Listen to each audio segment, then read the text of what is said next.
Hi friends.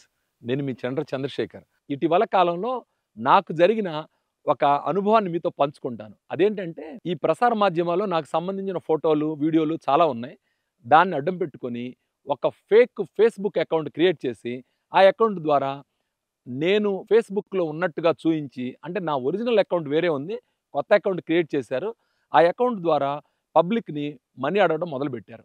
నేను అవసరంలో ఉన్నానని, నా స్నేహితుడికి అది అవసరమైతే నా బ్యాంక్ ట్రాన్సాక్షన్ చేయలేకపోయానని, చిన్న మొత్తమైన ఓ 15,000, 20,000 పంపించమని అక్కడ వాళ్ళని అభ్యర్థించడం, అకౌంట్ డీటెయిల్స్ పెట్టడం జరిగింది. నాకు కొంత స్నేహ బృందం ఎక్కువ ఉండటం వల్ల నన్ను వెంటనే వాడు అప్రమత్తం చేయటం, తద్వారా నేను మా స్టాఫ్‌కి చెప్పించి ఆ ఫేస్‌బుక్ అకౌంట్‌ని మూయించడం జరిగింది. అందరికీ ఇలాంటి అవకాశం ఉండదు.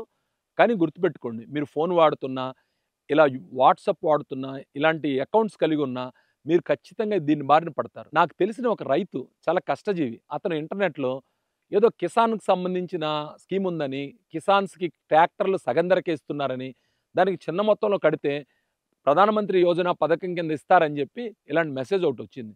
ఆ మెసేజ్‌ని పట్టుకొని మొదట రూ. 5,000, రూ. 10,000 ఇలా 4,500,000 రూపాయలు కట్టిన తర్వాత కూడా, ఆ తర్వాత అతని దగ్గర డబ్బు లేక, నేను 4,500,000 కట్టానండి, మిగతా డబ్బులకి వాళ్ళు ట్రాక్టర్ పంపించడం లేదని తెలిసిన వాళ్ళతో షేర్ చేసుకుంటే, అయ్యో! అలా ఎలా కట్టావనంటే, ఆ డబ్బులు రాలేదు, అతను బాధితుడిగా మిగిలిపోయాడు.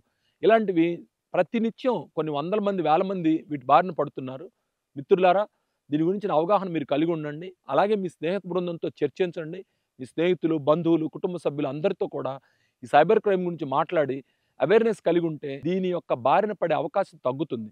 చివరగా నేను చెప్పదలుచుకుంది ఏందంటే, దీనికి అవేర్‌నెస్సే మార్గము. మీరు సైబర్ క్రైమ్‌కి సంబంధించిన వార్తల్ని మాత్రం ఒక బాధ్యతగా తీసుకొని ప్రతిరోజు వీక్షించండి. తద్వారా అవగాహన పెంచుకోండి. Thank you friends.